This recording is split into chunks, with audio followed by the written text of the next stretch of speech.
Good morning students. पिछले lecture में हम लोगों ने ध्रुवणता के बारे में अभ्यास किया था कि द्विध्रुव आघूर्ण जो है वो किस तरह से जो है काम करता है और कैसे जो है वो अपनी उपस्थिति दर्शाता है। आगे अब हम लोग देख रहे हैं, हमारा नया टॉपिक है 4.4। भाई रॉकी फैन कर दो।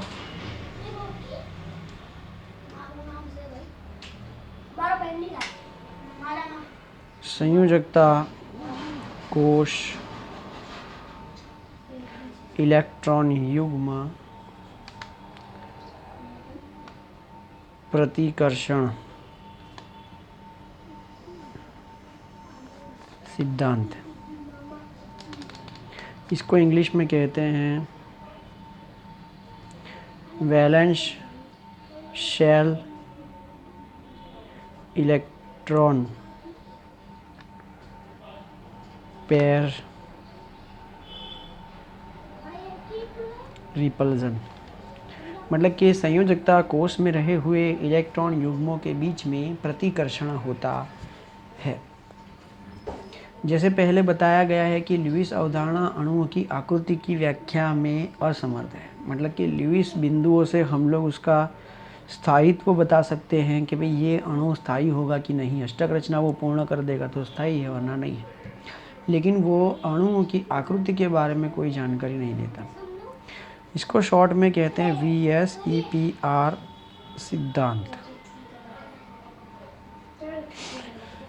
VSEPR सिद्धांत सहसंयोजी आकृति को समझने के लिए एक सरल कार्यविधि उपलब्ध कराता है। यह विधि सर्वप्रथम 1940 में सिज्विक तथा पॉवेल ने परमाणुओं के संयोजकता कोश में उपस्थित इलेक्ट्रॉन युग्मों के बीच प्रतिकर्षण अन्योन्य प्रक्रियाओं के आधार पर प्रतिपादित की थी। इस विधि को नायहोम तथा गिलिस्पी ने सन 1957 में और अधिक विकसित तथा संशोधित किया। VSEPR सिद्धांत की मूलभूत धारणाएं क्या हैं? पहला तो VSEPR सिद्धांत की मूलभूत धारणाएं क्या है? अणु की आकृति केंद्रीय परमाणु के आसपास उपस्थित संयोजी कोश इलेक्ट्रॉन युग्म की संख्या पर निर्भर करती है। जो कोई भी हमारे पास अणु की आकृति हम लोग देखेंगे वो किस पर निर्भर करेगी कि भाई जो भी केंद्रीय परमाणु होगा उसके आसपास जो भी संयोजी कोश के इलेक्ट्रॉन युग्म होंगे उससे आकृति तैयार होती है। अब संयोजी कोश इलेक्ट्रॉन युग्म दो तरह के होते हैं, एक संयोजित भी होते हैं और असंयोजित भी होते हैं। मतलब कि ऐसे इलेक्ट्रॉन जिन्होंने आबंध बनाने में हिस्सा ले लिया है जो आबंधी हैं, और जिन्होंने आबंध बनाने में हिस्सा नहीं लिया है वो अआबंधी हैं। जैसे कि आप लोग यहाँ पे नाइट्रोजन के लिए देख सकते हो 3 इलेक्ट्रॉन जो है आबंधी हैं, जबकि 2 इलेक्ट्रॉन जो है वो अआबंधी हैं। 2 इलेक्ट्रॉन को एक इलेक्ट्रॉन युग्म पेयर भी कह सकते हैं, एक इलेक्ट्रॉन युग्म भी कहा जा सकता है। दूसरा, केंद्रीय परमाणु के संयोजकता कोश में उपस्थित इलेक्ट्रॉन युग्म एक दूसरे को प्रतिकर्षित करते हैं। नायहोम और गिलिस्पी ने ऐसा कहा कि जो भी केंद्रीय परमाणु के पास में संयोजकता इलेक्ट्रॉन हैं, चाहे वो संयोजित हो या असंयोजित हो, वो सारे इलेक्ट्रॉन युग्म एक दूसरे को प्रतिकर्षित करते हैं, क्योंकि उनके इलेक्ट्रॉन अब्र पर ऋणात्मक आवेश होता है। अब स्वाभाविक है कि इलेक्ट्रॉन अगर 2 होंगे तो वो समान प्रकार का आवेश रखते हैं, ऋण आवेश, इसलिए दोनों एक दूसरे को जो है वह प्रतिकर्षित करेंगे। तीसरा, यह इलेक्ट्रॉन युग्म त्रिविम में उन स्थितियों में अवस्थित होने का प्रयत्न करते हैं जिसके फलस्वरूप उन्हें प्रतिकर्षण कम से कम हो। तो ये जितने भी केंद्रीय परमाणु के पास में इलेक्ट्रॉन युग्म हैं वो इलेक्ट्रॉन युग्म इस तरह से एक दूसरे को प्रतिकर्षित करेंगे या एक दूसरे से ऐसे दूर जाएंगे या व्यवस्थित होंगे कि उनके बीच में प्रतिकर्षण कम से कम लगे। मानो कि मैं एक एग्जांपल बताता हूँ कि ये पेन और ये 2 पेन, दोनों ग्रीन कलर की पेन है, दोनों का आवेश जो है समान है। इन दोनों को पास में मैं लाता हूँ तो प्रतिकर्षण करते हैं, ये दोनों एक दूसरे को दूर ले जाने का प्रयत्न करते हैं। ये दोनों एक दूसरे के दूर आ गए, बस अब इन दोनों के बीच में प्रतिकर्षण नहीं होता, तो ये इस तरह से अब क्या हो गए हैं, व्यवस्थित।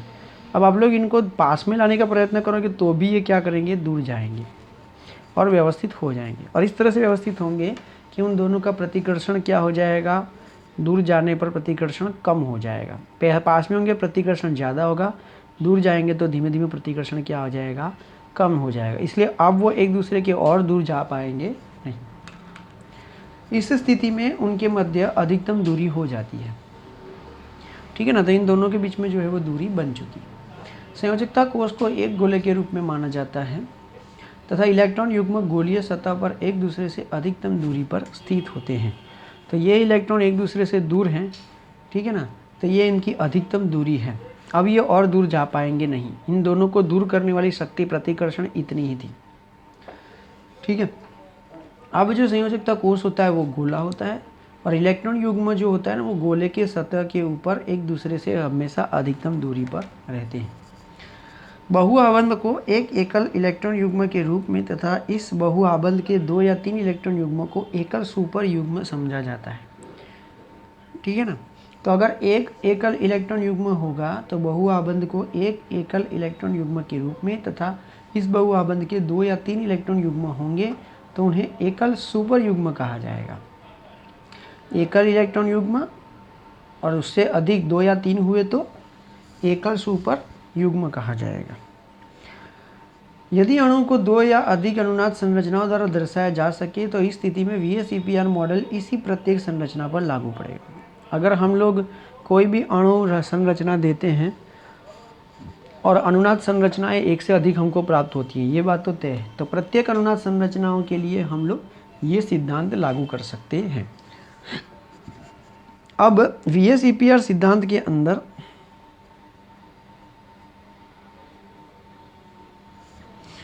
इलेक्ट्रॉन युग्मों के बीच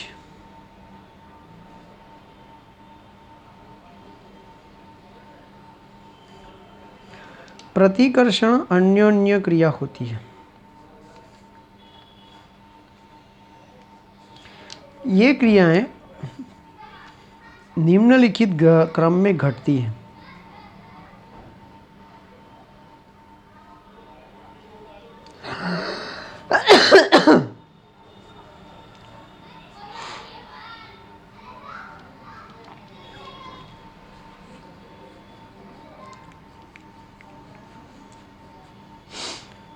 जैसे कि ऐसे इलेक्ट्रॉन युग्म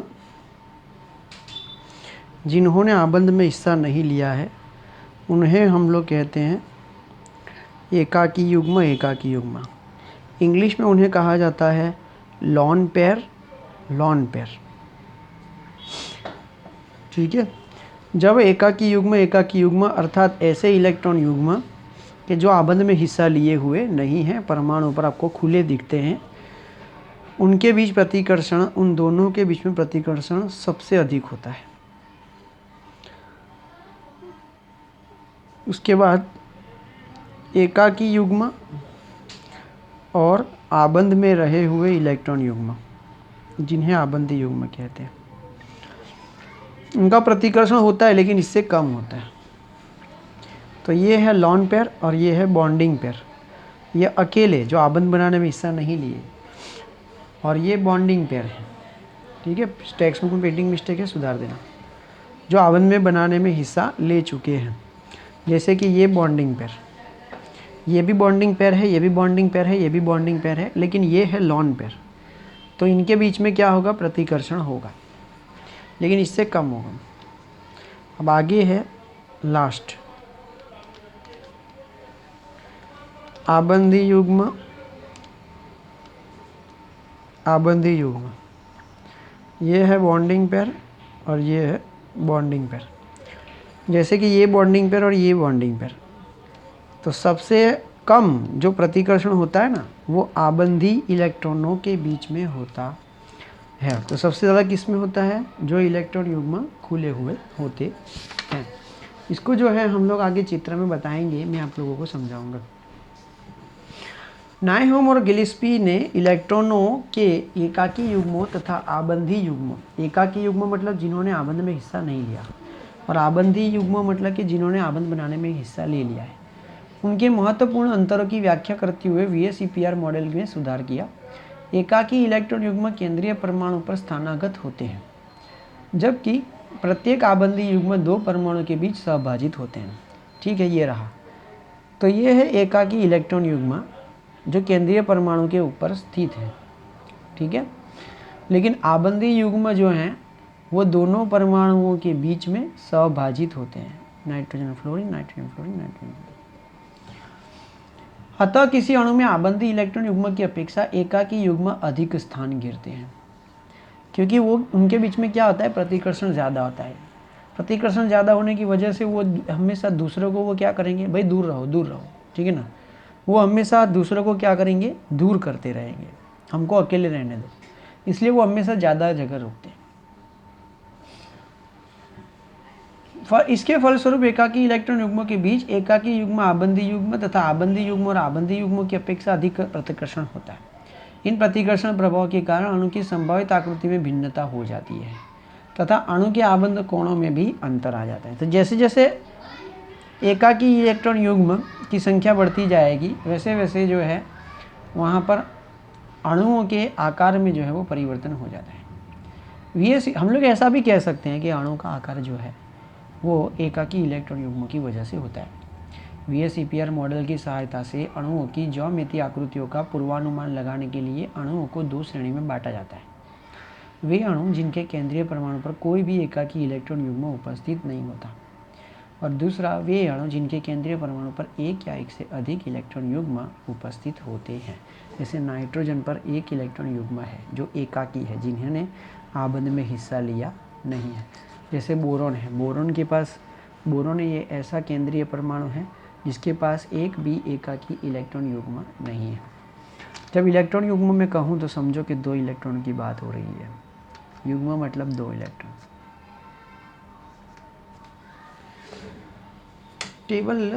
नेक्स्ट टेबल जो हम लोग सीखने वाले हैं पेज नंबर 114, 15 और 16 पर, उनमें बहुत सारे जो हैं हमारे पास जो हैं चित्र हैं, उन चित्रों को कैसे प्रदर्शित करेंगे कि टेबल 4.6 में एकाकी युग्म रहित केंद्रीय परमाणु ए के चारों ओर इलेक्ट्रॉन युग्मों की व्यवस्था तथा ए बी प्रकार के कुछ अणुओं तथा आयनों की ज्योमितियाँ दर्शाई गई हैं। सारणी टेबल पॉइंट मतलब कि 4.7 में कुछ उन सरल अणुओं तथा आयनों की ज्योमिति दी गई है जिनके केंद्रीय परमाणु पर एक या एक से अधिक एकाकी इलेक्ट्रॉन युग्म उपस्थित हैं। सारणी 4.8 अणुओं की ज्योमिति में विरूपण की व्याख्या करती है। तो हम लोग अभी ये सारी चीज़ों को जो है वो समझेंगे। तो टेबल में हम लोग समझने जा रहे हैं। पहला टेबल है 4.6। तो सबसे पहले हम लोग देखेंगे इलेक्ट्रॉन युग्मों की संख्या। लेकिन यहाँ पर जो भी इलेक्ट्रॉन युग्म है वो कुल की बात हो रही है, और ऐसा केंद्रीय परमाणु है जिसके पास इलेक्ट्रॉन युग्म उपस्थित हैं। ठीक है, उन इलेक्ट्रॉन युग्मों की व्यवस्था। तो चित्र कैसे बनेगा, फिर जब ये चित्र के पास कोई परमाणु आ जाएगा, मतलब कि जब वो परमाणु जुड़ेंगे तो आयन अणु कैसे बनता है, आणविक ज्योमिति। तो उसका उदाहरण क्या होगा इलेक्ट्रॉन युग्मों की संख्या 2। अब केंद्रीय परमाणु ए है, इलेक्ट्रॉन युग्म 1, इलेक्ट्रॉन युग्म 2। तो ये दोनों इलेक्ट्रॉन युग्मों का प्रतिकर्षण इतना अधिक है कि दोनों एक दूसरे के विपरीत दिशा में चले गए हैं, और इस तरह से उनके बीच में आबंध कोण 180 डिग्री है। और ये इलेक्ट्रॉन युग्मों का वो परमाणु के साथ साझेदारी करने में इस्तेमाल करता है, और इस तरह से हम लोगों को अणु मिलेगा BeCl2 मर्क्यूरी क्लोराइड, जिसमें केंद्रीय परमाणु A Pe है और दोनों B Cl है। इसमें केंद्रीय परमाणु मर्क्यूरी A है और क्लोरीन जो है वो B के स्थान पर रखा गया है। चलो इलेक्ट्रॉन युग्म A 3, इलेक्ट्रॉन युग्म 3 होंगे तब उनका प्रतिकर्षण ऐसे होगा कि ये तीनों एक दूसरे से ऐसी दिशा में रहने का प्रयत्न करेंगे। अब प्रत्येक इलेक्ट्रॉन युग्मों के बीच में जो आबंध कोण होगा वो 120 होगा, क्योंकि प्रतिकर्षण रखता है। इसका जो आकार है, ऊपर वाले का जो आकार था वो रेखीय था, इसका जो आकार है वो है त्रिकोणीय समतली। यहाँ पे परमाणु जोड़ देना है हमको।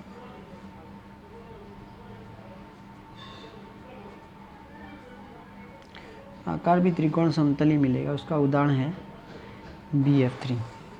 इसलिए अब एकाकी जो इलेक्ट्रॉन युग्म हैं वो सारे एक दूसरे से ऐसे दूर रहेंगे कि जिनके मध्य प्रतिकर्षण कम से कम होगा, और वो एक दूसरे से महत्तम दूरी बनाने का प्रयत्न करेंगे। 4 इलेक्ट्रॉन युग्म हो तो क्या हो?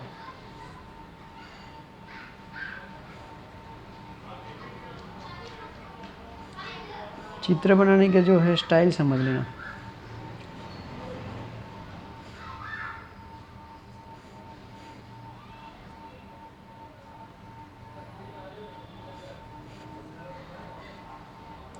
दो, तीन, चार, ये ऊपर का एक त्रिकोण बना है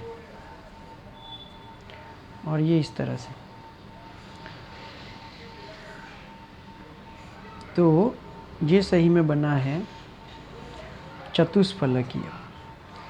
चतुष्फलक में ऐसा होगा कि इसको ऐसे रखेंगे यूँ। तो देखो, एक फलक, दो फलक, तीन फलक और इसके नीचे की 4 फलकें होंगी, ठीक है ना। तो ये है चतुष्फलक।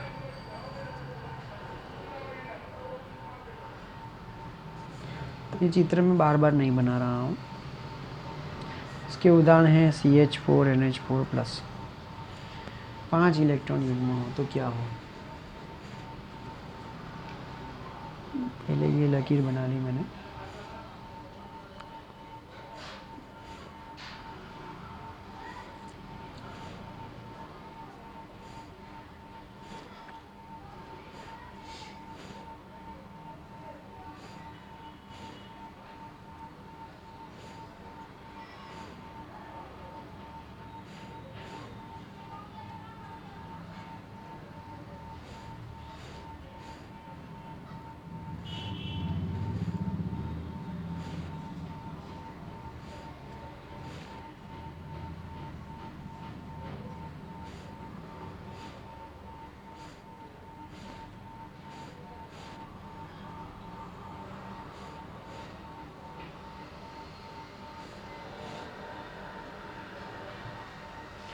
तो यहाँ पे जो है ना, एक ऊपर की तरफ त्रिकोण है, 1 2 3 4 5 6 7। तो टोटल 5 इलेक्ट्रॉन युग्म होने चाहिए। ये रहा 5वां।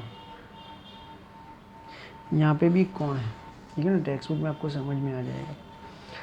इसमें आबंध कोण एक दूसरे से 90 डिग्री है। ऊपर की तरफ एक त्रिकोण है, नीचे की तरफ एक त्रिकोण है, एक ऊपर और एक नीचे। तो 2 त्रिकोण हमारे पास है, इसीलिए हम लोग उससे कहेंगे त्रिकोणीय, परंतु 2 पिरामिड वाले।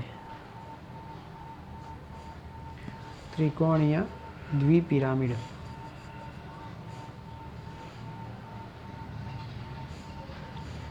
ठीक है। ये एक का बेस मैंने बनाया, एक का बेस। ऊपर एक त्रिकोण है ऊपर एक त्रिकोण, नीचे एक त्रिकोण है। 1 2 3 4 और ये 5वां। तो इसे कहेंगे त्रिकोणीय द्विपिरामिड। उदाहरण है PCl5। छठा, केंद्रीय परमाणु ऐसा है कि जिसके आसपास 6 इलेक्ट्रॉन एकाकी इलेक्ट्रॉन युग्म है।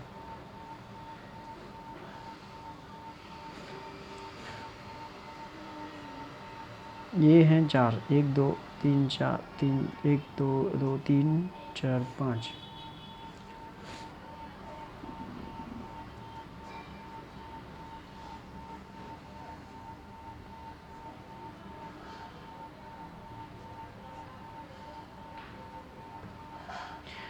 पांचवा और ये छठा, इसको हम लोग बोलते हैं अष्टफलक, क्योंकि इसकी फलक कितनी होती है 8, इसलिए इसे कहा जाता है अष्टफलकीय। ठीक है, इसके लिए उदाहरण है SF6। तो केंद्रीय परमाणु के आसपास कितने इलेक्ट्रॉन युग्म हैं? फिलहाल हम लोगों ने जो इलेक्ट्रॉन युग्म बताए हैं उनमें से एक भी एकाकी इलेक्ट्रॉन युग्म नहीं है, सारे के सारे स्वभाजित हैं। ठीक है ना, सारे के सारे स्वभाजित हैं, सभी ने जो है आबंध बनाने में हिस्सा लिया हुआ है, इसलिए हम लोग इसे कहेंगे आबंधी इलेक्ट्रॉन युग्म। तो इसमें 2 आबंधी इलेक्ट्रॉन युग्म हैं, इसमें 3 आबंधी इलेक्ट्रॉन युग्म हैं, इसमें 4, 5 और इसमें 6। हम लोग यहाँ पे लिख सकते थे, टेक्स्ट बुक वाले भी लिख सकते थे कि ये हम लोगों ने ऐसे उदाहरण लिए हैं कि जिसमें केंद्रीय परमाणु के पास एक भी एकाकी इलेक्ट्रॉन युग्म नहीं होगा। ठीक है, एक भी एकाकी इलेक्ट्रॉन युग्म नहीं है, सारे के सारे आबंधी हैं। बी को हम लोग बोलेंगे बॉन्डिंग, आबंधी इलेक्ट्रॉन युग्म से जुड़ा हुआ परमाणु। तो ये इसलिए मैं बोल रहा हूँ क्योंकि आगे जो है चित्र आएंगे उसमें वो काम में आएगा।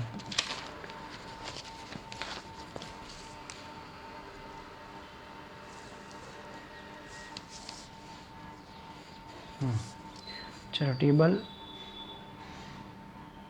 4.6 हम लोग सारा टेबल बना लेते हैं। अणु के प्रकार,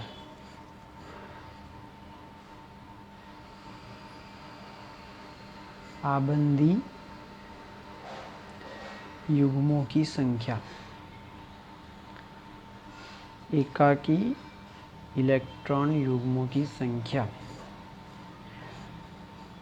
उसकी व्यवस्था, आकृति और उदाहरण।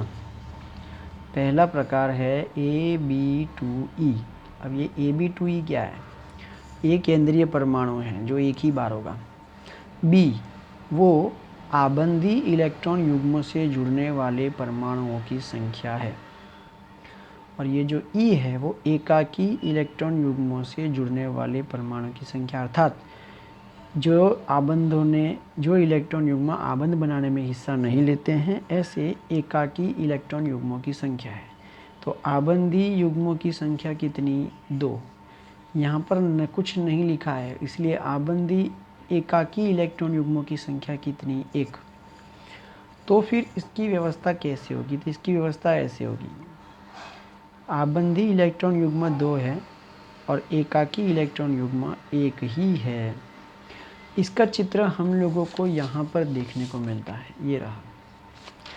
तो ये व्यवस्था होगी त्रिकोणीय समतली, व्यवस्था होगी त्रिकोणीय समतली। परंतु आकृति में जब हम लोग आकृति की बात करेंगे ना, तो ये जो एकाकी इलेक्ट्रॉन युग्म है उसको हम लोग दरकिनार करते हैं। दरकिनार मतलब कि उसको गिनते नहीं हैं। तो ये आकृति बचती है, तो इसे हम लोग कहेंगे मुड़ी हुई संरचना। और उसके उदाहरण हैं, ऐसी संरचना कौन से अणु में देखने को मिलता है? तो सल्फर डाइऑक्साइड और ओजोन के मध्य। चलो नेक्स्ट, AB3E आबंधी 3 है, एकाकी इलेक्ट्रॉन युग्म 1 ही है। तो उसके मध्य संरचना ऐसे होगी, 1 आबंधी, 2 आबंधी, 3 आबंधी और चौथा एकाकी इलेक्ट्रॉन युग्म जो आबंध बनाने में हिस्सा नहीं लेता है। इसकी संरचना हमको इसकी तरह होती है, इसकी तरह संरचना होती है। तो इसको हम लोग बोलेंगे चतुष्फलकीय। ठीक है, टोटल कितने हुए इलेक्ट्रॉन? 1 2 3 4। ठीक है ना, 4 के लिए क्या था? चतुष्फलक। परंतु जब हम लोग आकृति की बात करते हैं तो एकाकी नहीं गिनते हैं, तो हम लोग सिर्फ कितना गिनेंगे? ये वाला। तो सही में ये क्या है? तो ये वाला तो देखो एक प्रकार का त्रिकोण है, एक प्रकार का कैसा है, त्रिकोण। तो इसका नाम है एक त्रिकोण पिरामिड। तो पिरामिड तो है लेकिन 3 कोण वाला है, इसीलिए त्रिकोण हो जाता है। तो ऐसा उदाहरण होता है NH3। चलो नेक्स्ट है AB4E, आबंदी 4 एकाकी 1। आबंदी 4 एकाकी 1, मैं बीच में भूल गया हूँ, तो 2 और 2 कर देते हैं। तो आबंदी 2 एकाकी भी 2, टोटल हैं कितने, 4। तो 4 का चित्र बनेगा 3 4, उसमें तो 2 आबंदी हैं और 2 एकाकी हैं। अब आप लोग बोले सर ऐसा क्यों किया, क्योंकि हमने कहा ना कि भाई एकाकी और एकाकी के मध्य VSEPR सिद्धांत के अनुसार प्रतिकर्षण ज़्यादा रहेगा, इसलिए इनको दूर करेगा। ये आबंदी जो है वो पास में रहेंगे, क्यों, क्योंकि उनका प्रतिकर्षण एक दूसरे से बहुत कम होता है। तो ये व्यवस्था हुई चतुष्फलकीय। क्यों चतुष्फलकीय, क्योंकि केंद्रीय परमाणु के आसपास 4 है और 4 के लिए क्या चित्र होता है, चतुष्फलक। परंतु जब हम लोग आकृति लिखते हैं तो ये 2 नहीं लिखेंगे, तो ये 3 ही बचेंगे, ABB ऐसा बचेगा। तो ये संरचना इसकी जैसी है, थोड़ा इसको यूँ लिखा है, सीधा कर दोगे तो उसके जैसी हो जाएगी, तो मुड़ी हुई। तो इसके उदाहरण हैं हमारे पास वाटर H2O। चलो AB4E, टोटल 5 है, आबंदी 4 हैं और ये 1 है। तो जब टोटल 4 होता है, टोटल 5 होता है, तो उसकी संरचना क्या होती है, उसकी व्यवस्था त्रिकोणीय द्विपिरामिडी। तो त्रिकोणीय द्विपिरामिडी में बना रहा हूँ कि केंद्रीय परमाणु एक ही है जबकि ये 4 हैं। तो ये दोनों 4 2 3 और ये 4, 5वां एकाकी यहाँ, वो अकेला क्यों है, तो हमने कहा एकाकी इलेक्ट्रॉन युग्म हमेशा क्या रहेगा, ज़्यादा जगह घेरेगा, क्योंकि वो क्या करता है, ज़्यादा प्रतिकर्षण करता है, इसलिए इसके ऊपर वो प्रतिकर्षण कर देता है, इसलिए ऐसी व्यवस्था होती है। तो ये है त्रिकोणीय 2 पिरामिड, एक ऊपर और एक नीचे। लेकिन हमको 4 ही गिननी है, आकृति में तो ये वाला गिना जाएगा नहीं, तो आकृति में ये वाला नहीं गिना जाएगा, तो सिर्फ ये संरचना रहेगी। तो ये है ढेकुली। ढेकुली का मतलब क्या होता है, सीसॉ। जो हम लोग बगीचे में जाते हैं, एक सामने बंदा बैठता है, एक इस तरह सामने बंदा बैठता है, आमने सामने 2 बंदे बैठते हैं, फिर वो ऊपर होता है, हम लोग नीचे, फिर वो हम लोग ऊपर, वो नीचे, फिर वो ऊपर हो जाता है, हम नीचे हो जाते हैं, तो हम लोग ऐसा होता है ना, सीसॉ, ऐसा। तो ये है ढेकुली तरह की संरचना, यूँ यूँ, ठीक है ना, आपको दिख रही है, यूँ यूँ यूँ, हाँ। तो ये ढेकुली संरचना है। चलो आगे है AB3E2, 3 और 2, 3 आबंदी और 2, हाँ। तो ये संरचना ऐसे बनेगी, 3 आबंदी परंतु 2 एकाकी। रचना तो यही होगी, त्रिकोणीय पिरामिडी। क्यों, क्योंकि 3 और 5 है ना, 4 और 1 5 है, तो वही बनेगा, व्यवस्था वही रहेगी। लेकिन इसका चित्र कैसे बनेगा, तो इसके चित्र में हम लोग ये वाला पोर्शन नहीं लिखेंगे, ये वाला नहीं आएगा।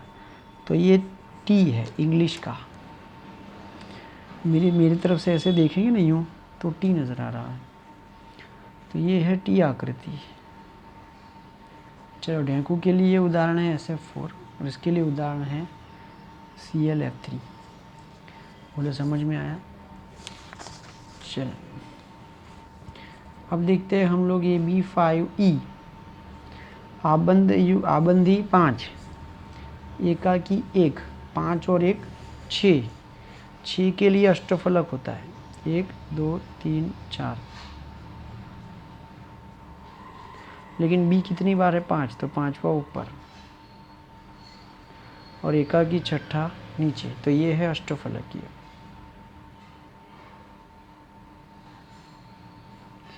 लेकिन हम लोग अब इसको लिखेंगे नहीं, तो हमको मिलेगा इस तरह से, बी 1 2 3 4 और ऊपर एक बी है,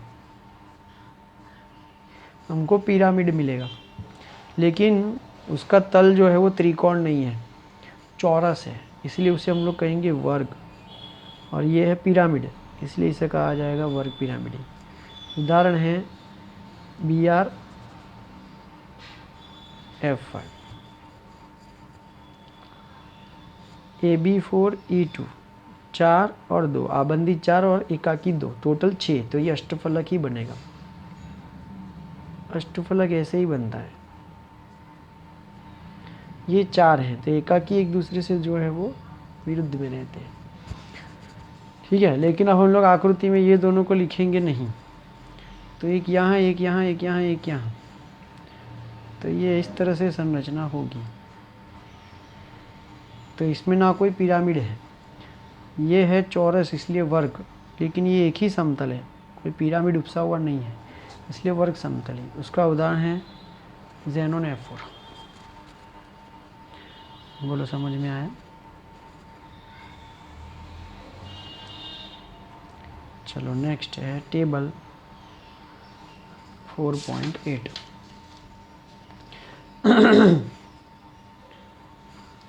4.8 में इसी तरह से ही लिखना है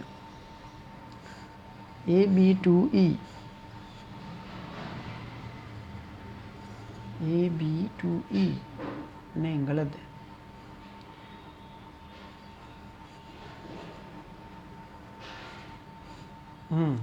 टेक्स्ट बुक में सुधार देना। आबंदी इलेक्ट्रॉन युग्मों की संख्या 4 लिखी है जबकि 2 है।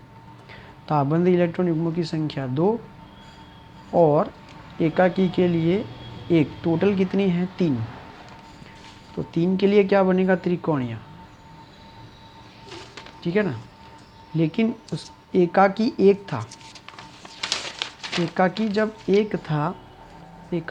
एक था तो हम लोगों ने मुड़ी हुई संरचना बनाई थी।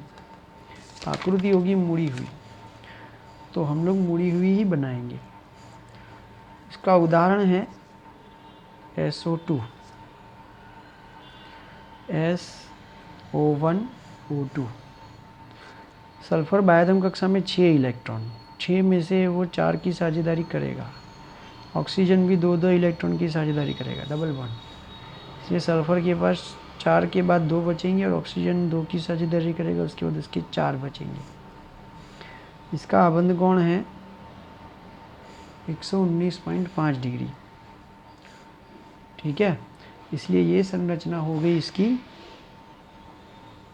मुड़ी हुई, जो हम लोग ऑलरेडी पहले देख चुके हैं। चलो AB3E, यहाँ पे 3 है, यहाँ पे 1 है। उसके लिए उदाहरण हम लोग लेंगे NH3 का। तो ये है आप लोगों का त्रिकोण पिरामिड ही बनाएगा।